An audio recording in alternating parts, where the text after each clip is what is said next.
amis, chers auditeurs de Radio JM, bonjour, Monique Nakache à l'antenne pour Paris, Culture et Spectacle.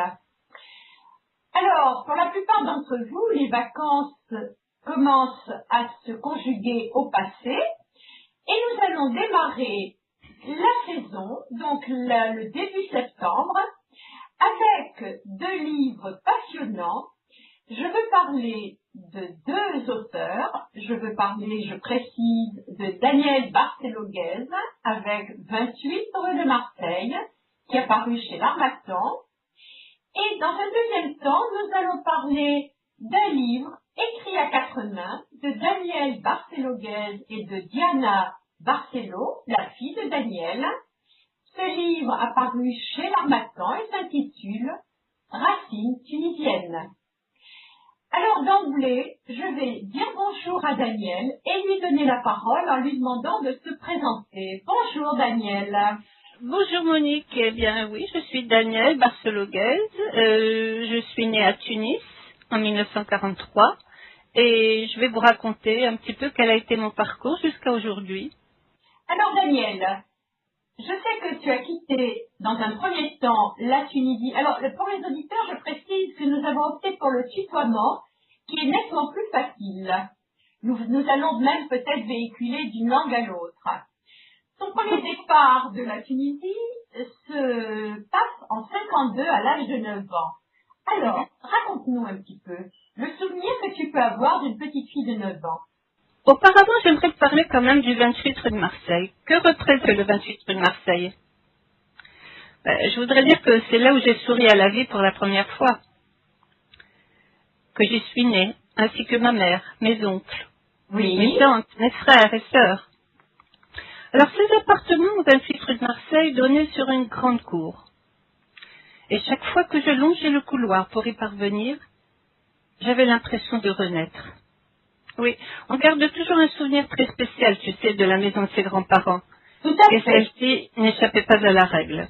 Je précise, Daniel, que tu es né au 2e étage du 28 rue de Marseille.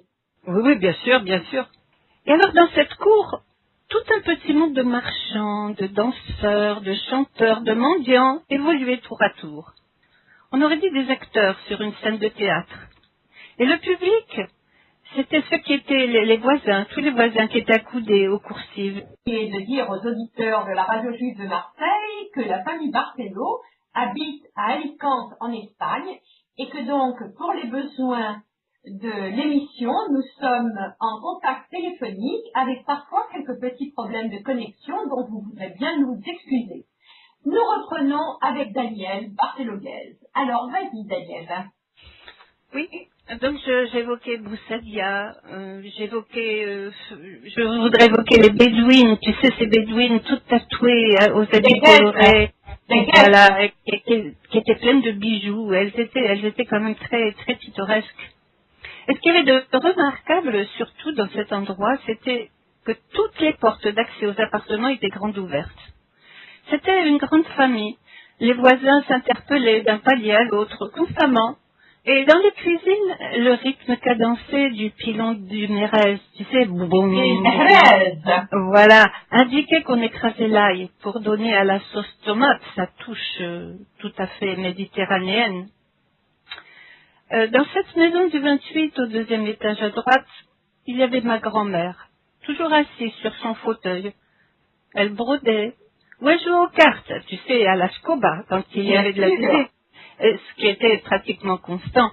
Et moi, j'en profitais, je récoltais quelques sous, ou bien des bonbons, ou des pois chiches grillés que j'adorais, et je gardais tout ça dans ma poche. Pour moi, ma grand-mère était immortelle, c'était le poumon du 28. Et c'était aussi l'époque de la routine du bonheur. Et à présent, j'en arrive à 1952, j'avais 9 ans. Donc tu me demandes à nouveau, qu'est-ce qui se passe à ce moment-là? Il se passe quelque chose de très important. C'est le premier départ de Tunis. Mon père, militaire de carrière, est muté dans la région rémoise. Et nous, les enfants, sommes fous de joie de connaître enfin la France, le froid, la neige. Et je ne comprends pas pourquoi ma mère est triste. Elle pense à sa famille qui va lui manquer. Et moi, je ne comprends rien. Je me dis, mais qu'importe tout ça, puisqu'ils seront toujours là à attendre notre retour. Cette première séparation du pays, de la famille, a duré 3 ans. Mais de retour à Tunis, malgré ma joie de retrouver la chaleur affective qui nous avait tant manqué, je constate que les choses ont beaucoup évolué dans ce pays. Manifestations, troubles, les gens parlent tous de partir. Tout ce que je peux te dire, c'est que j'ai tout compris lorsque de nouveau, en France, et cette fois de façon définitive, nous avons rendu visite à ma grand-mère dans un HLM de Dijon, sombre, toutes portes et fenêtres fermées. La pauvre, elle regardait sans voir, depuis son sempiternel fauteuil, une télé qui débitait des images insipides en noir et blanc. Alors c'est l'époque où j'ai commencé à évoquer mentalement ma mère Méditerranée, lorsque j'observais les champs de blé. C'est aussi l'époque où je rêvais que les bulldozers ne pouvaient entreprendre leur travail de démolition, car je ne voulais pas quitter la maison de ma grand-mère. Alors, je ne sais pas quoi te dire, je ne sais plus exactement quand ni comment je décidais de tourner la page. Mais je t'affirme que la boucle fut bouclée définitivement quelques années plus tard, lorsque mes études terminées, j'ai quitté l'Est de la France pour m'installer à Alicante avec mon mari, où nous habitons jusqu'à ce jour. Alors, à partir de ce moment-là, j'ai retrouvé ma mère Méditerranée, j'ai retrouvé les senteurs du jasmin, les couleurs du bougainvillier, la paella a remplacé le couscous, mais je dois aussi assumer un nouvel exil, m'adapter à un nouveau pays, une nouvelle langue, une dictature, une nouvelle façon de vivre en couple et loin des miens. Il est vrai que mon travail au lycée français et l'éducation de mes enfants chéris absorbent tout mon temps. Et Tunis est déjà très loin de moi. Et le temps passe ainsi, sans grand problème. Et puis un jour, alors que mes enfants terminaient ou commençaient leurs études universitaires, un jour comme les autres en apparence, je ressens le besoin vital, intense, absolu, de retourner au pays natal. On peut dire qu'à partir de ce moment, il y a dans ma vie un avant et un après. Oui. À mon retour, la boîte à souvenirs si minutieusement scellée s'ouvre et déborde, et je dois raconter. D'où la naissance de mon premier livre, au 28 rue de Marseille. À partir de ce moment-là, Tunis a retrouvé ses couleurs, ses musiques, ses odeurs, ses saveurs. Je redécouvre ému ces mélanges si familiers de culture française du protectorat et de culture orientale qui n'ont jamais cessé de coller à ma peau et à mon être. Voilà ce que je peux te dire sur l'écriture du 28. Eh bien, écoute, Daniel, je te remercie beaucoup pour cette magnifique définition de ce que nous appelons en arabe l'ouache, c'est-à-dire la nostalgie. Shukran.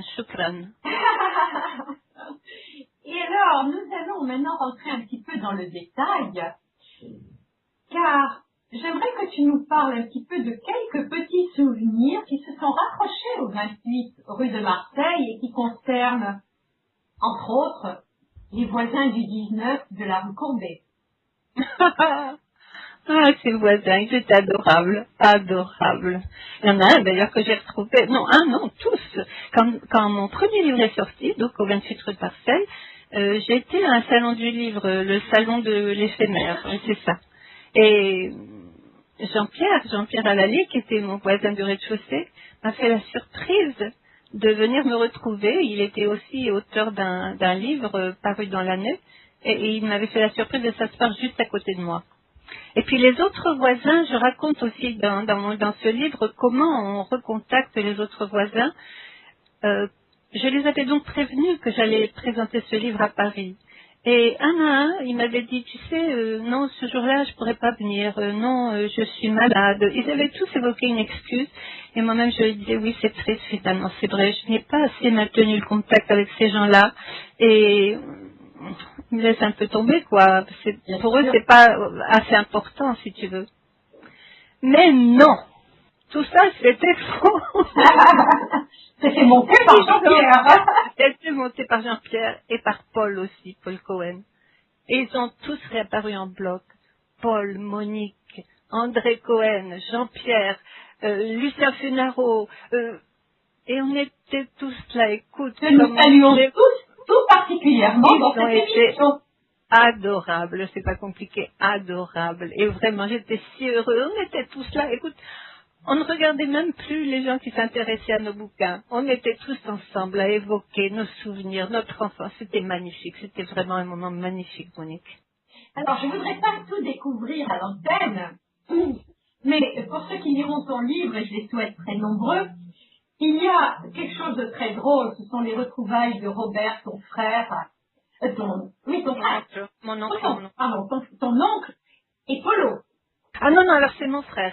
Mais par contre, ce qui est très très beau également, en dehors de ces souvenirs tout à fait sporadiques et personnels, ce sont toutes ces odeurs que l'on décèle au travers de son écriture. Et en félicitations, parce que je trouve qu'il y a une très belle plume. Merci. Et on a l'impression de manger la brique à l'œuf. On a l'impression de manger la croûte à la Martha. C'est vrai, c'est vrai. Et tout ceci est vraiment très très agréable à lire. Alors, si Daniel veut nous en dire plus sur son père maintenant. Son père qui était militaire mais qui était également musicien. Alors Daniel, voudrais-tu nous dire quelques mots sur ton père? Aïe, aïe, aïe, mon père. J'avais beaucoup de respect pour lui. Mais vas-y. Beaucoup de respect, beaucoup d'admiration. Tout ce que je regrette, c'est que il n'était plus là au moment où mon livre est sorti. Je pense qu'il en aurait été très fier. Quelque part, tu sais que la tradition juive nous apprend que parler d'un défunt le fait planer au-dessus de nous. Ben, j'espère. Donc, quelque part, je pense que ton père t'écoute là. Ben, je l'espère. Et ma mère aussi. Et oui, et ma mère, bien sûr. Et bon, enfin là, je suis très émue. Et quoi te dire? Eh ben, j'avais beaucoup d'admiration pour mon père. Il a mené une vie tout à fait personnelle. Il nous a fait mener une vie tout à fait différente. Et je l'explique d'ailleurs dans Racines tunisiennes, dans le deuxième livre, et c'est ce qui explique peut-être la trajectoire de ma vie. Mais j'aimerais que le lecteur le découvre tout seul. Très volontiers. Alors Daniel, là, nous allons faire une petite interruption. Oui. Et nous allons écouter un chanteur que tu aimes beaucoup, oui, qui va parler du pays. Je veux parler moi-même de Raoul Journeau, Zirkono Libraha, comme à tous les membres de ta famille et de toutes les familles qui chérissent leurs défunts. Raoul Journeau a chanté une très très belle chanson intitulée Yabledi, mon pays. Alors, Monique, merci, mais je voudrais te dire une chose à ce sujet, justement. Raoul Journeau a été en classe avec mon père, et ils étaient très amis. Alors, écoute, Daniel, il va falloir qu'on fasse un petit peu une mise au point, car Raoul Journeau a été en classe avec mon beau-père. Ah bon? Mais oui. Alors, on en parlera. Bon, on en parlera après. Et après aussi, Monique, j'aimerais quand même dire un mot sur mon grand-père paternel. Mais bien sûr, alors je préférais que tu en parles maintenant, avant la chanson, car après, nous allons continuer avec Racines tunisiennes. D'accord. Justement, mon frère m'a envoyé très récemment des photos de mon grand-père paternel. Il était devant son métier à tisser, parce qu'il était tisserand au souk. Voilà. Ce que je peux dire, c'est que c'était un travailleur infatigable. Et lorsqu'il rentrait le soir après sa dure journée, il ne se reposait pas. Il prenait juste le temps d'accrocher sa casquette, d'ôter sa veste, il restait en gilet, et il sortait ses écheveaux de son lourd cartable pour les réembobiner pour préparer le travail du lendemain. Physiquement, il était mince, souple, d'apparence fragile, mais fort comme le roseau qui plie mais ne se rompt pas. Il m'appelait Daniel Darioche, en roulant les airs, et en parlant fort parce qu'il était très sourd. Et mon cœur débordait de tendresse quand il me souriait. Et je voudrais parler de ce moment quand, après le repas, il sirotait, les yeux fermés, sa bourra bien glacée. Et puis il mettait de la nefa, du tabac prisé, dans le creux de son pouce, et il le sniffait délicatement d'une narine puis de l'autre. Ensuite, il dépliait un énorme mouchoir qu'il utilisait avec un bruit si tonitruant que je sursautais et ça le faisait éclater de rire. Et moi aussi, mais une fois que ma frayeur était passée. Et alors, il concluait par un mystérieux, toujours aussi mystérieux pour moi aujourd'hui, Karakos Khaziwas. Voilà. Bravo Daniel. Eh bien, chers amis, chers auditeurs de la Radio Juive de Marseille, à l'appui de ce discours de Daniel et cette évocation du grand-père que l'on voit, que l'on imagine assis sur son fauteuil en train de siroter sa bourra et de humer sa neffa, nous allons écouter maintenant Raoul Journeau avec Yebleh.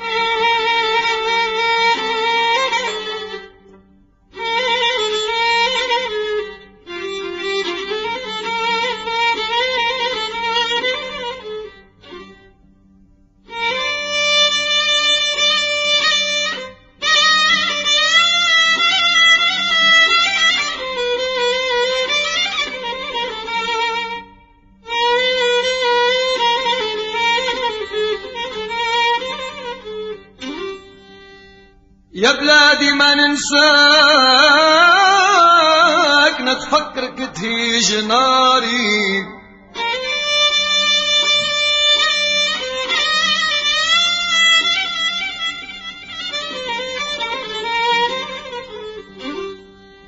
يا بلادي ما ننساك يا بلادي ما ننساك نتفكرك تهيج ناري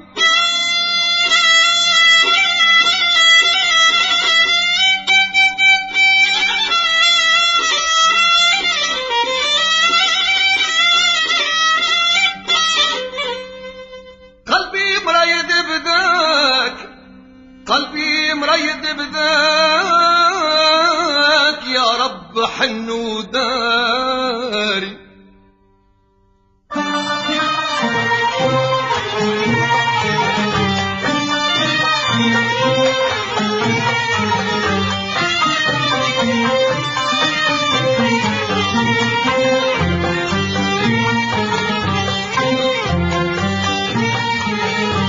سلمت انا فيك يا بلادي يا بلاد احبابي واجدادي سلمت انا فيك يا بلادي يا بلاد احبابي واجدادي سلمت في الجنة اخلع وبنا سلمت في الجنة اخلع وبنا يا ناري يا ناري عليك يا بلادي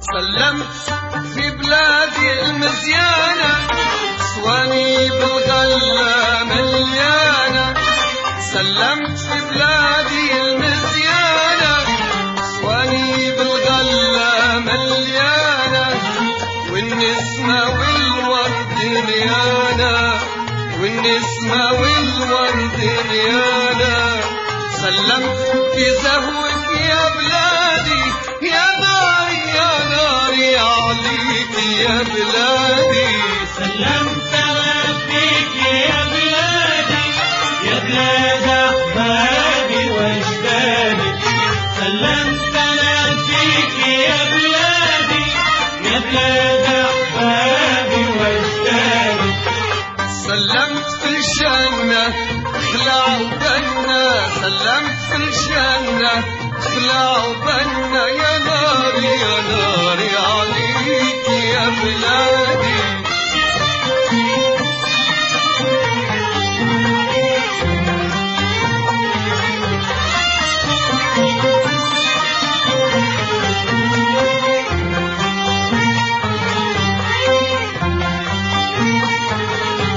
يا محلى بحرك يسحرني في حلق الوادي فكرني سد محلى بحرك يسحرني في حلق الوادي فكرني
يا بلادي شمسك لحنينة بتزرق في وسط جنينة تحيي الفلة والياسمينة تحيي الفلة والياسمينة ما فما بلاد كيف بلادي يا ناري يا ناري عليك يا بلادي سلمت انا فيك يا بلادي يا بلاد احبابي واجدادي سلمت انا فيك يا بلادي يا بلاد احبابي واجدادي سلمت في الجنة خلع وبنا سلمت في الجنة خلع وبنا يا ناري يا ناري عليك يا بلادي. Alors maintenant, chers amis, chers auditeurs de la radio juive de Marseille, nous allons passer au deuxième livre, écrit par Mesdames Barcelo, je veux dire Danielle Barcelo-Guez, et sa fille Diana Barcelo. C'est donc un livre écrit à quatre mains, intitulé Racines tunisiennes, qui a également paru chez l'Harmattan. Et je dis bonjour à Diana. Bonjour Monique. Diana, je suis ravie de t'avoir à l'antenne. Et maintenant, je pense que c'est toi qui vas plutôt nous parler de Racines tunisiennes et de nous parler un petit peu de ta découverte du pays natal de ta maman, de ses retrouvailles. Toi qui arrives d'Espagne, où les odeurs peuvent être similaires, mais combien différentes. À toi, Diana. Merci Monique. Bon, d'abord je tiens à te remercier pour cette entrevue et pour toutes les attentions que tu as auprès de ma mère et de moi. Merci beaucoup. Je dis bonjour à tout le monde.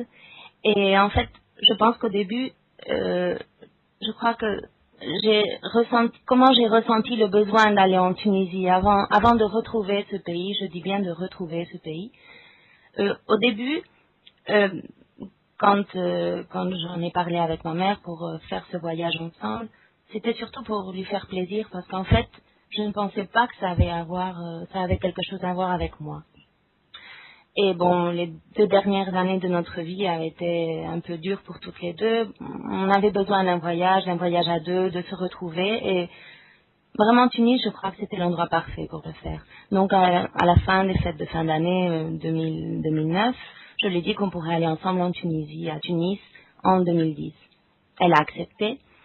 Et je ne sais pas, mais plus le voyage était proche, et plus je me rendais compte qu'en fait, ce n'était pas seulement pour ma mère, ce voyage. Ce n'était pas seulement pour lui faire plaisir. Je me suis rendu compte d'un coup que, bon, je suis devenue orpheline de mamie et de papy, et que, bon, peut-être que ce voyage me permettait de me rapprocher de leur mémoire aussi. En fait, ce désir de retour aux sources et à l'endroit où tout a commencé coïncide aussi, je pense, avec un changement dans ma vie personnelle, avec un moment de bilan, de maturité, de recherche, pour savoir vraiment d'où je viens. Je dis vraiment parce que depuis le décès de ma chère grand-mère, je n'avais plus envie de retourner en France. Je ne me sentais aucun point commun. J'étais très unie à elle et rien que d'y penser, ça me faisait vraiment beaucoup de peine. Et bien que j'adore mes oncles et mes tantes en France, je ne ressentais vraiment pas le besoin de retourner. Je crois qu'en fait, quand on a une double nationalité depuis la naissance, comme moi et comme mon frère, on est différente partout. On est étranger partout, dans les deux pays, quoi. On n'est pas comme les autres. On a une enfance qui est différente. À la maison, tout est différent. On parle différent. On a d'autres coutumes. Donc, en fait, on est toujours étranger, même dans les deux pays d'adoption ou dans les deux pays natals. Mais aujourd'hui, en septembre 2011, même après la parution du livre, non seulement après l'avoir écrit, mais après la parution, je me rends compte qu'en fait, il me manquait une partie de mon identité. Cette partie qui était tellement nécessaire pour me comprendre, pour comprendre d'où je viens et où je vais dans la vie.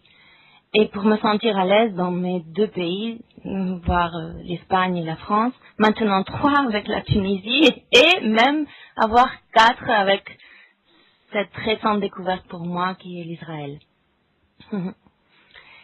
Et Je sais pas, ça me rappelle un peu quand ma mère est retournée pour la première fois. J'avais tellement peur qu'elle soit déçue, ou même qu'elle ait un choc émotionnel ou qu'elle n'en ait pas. J'étais tellement préoccupée que ça ne fasse rien en elle. Mais bon, finalement, je pense que 2 livres après, ce voyage a été très bénéfique pour elle et pour moi et pour toute ma famille. C'était aussi un moment de bilan pour elle. Donc je pense que le retour aux sources, finalement, c'est après un moment de bilan. Ça se sent très bien. On sent en même temps cette fusion entre la maman et la fille. Je pense que ce livre, écrit à 4 mains, vous a même probablement beaucoup rapproché. Beaucoup. Et On vous, était déjà très unis, mais il nous a vraiment beaucoup rapprochés. Ça a été ça se une sent tout à fait. très belle aventure. Ah oui, ça se sent tout à fait. Et je dois dire que maintenant, l'ensemble des auditeurs ne pourra que souhaiter le 3e livre, peut-être, en gestation. Alors, je précise aux auditeurs de la radio juive de Marseille, que c'est un tel bonheur de discuter avec Daniel et Diana, qui véhiculent très facilement d'une langue à l'autre, et le souhait, en cette veille de démarrage du mois des Selichot, donc qui vont précéder les fêtes du mois de Tishri, je leur souhaite de pouvoir bientôt véhiculer à 3, voire 4 langues, c'est-à-dire bien sûr je fais allusion à l'arabe et à l'hébreu, car je pense qu'il est indiscutable que quand on vit en Espagne, la culture arabo-hispanique est présente un peu partout, et la culture juive également, parce que de grands philosophes, de grands médecins juifs ont quitté la cour en 1492, et je veux parler bien sûr du départ des Juifs d'Espagne. Nous allons probablement revenir dans une émission future avec Diana et Daniel Barcelo, en parlant de l'Espagne, en parlant du monde juif de l'Espagne. Diana, je te remercie beaucoup parce que Merci à toi, Monique. En t'écoutant. D'emblée, je dis merci également à Daniel. Daniel et Diana, je vous encourage et je vous invite à dire au revoir aux auditeurs qui vous écoutent. Au revoir et merci. Au revoir et on vous embrasse tous. Quant à moi, chers amis, je vous dis à la semaine prochaine. Monique Nakache pour Paris Culture et Spectacle.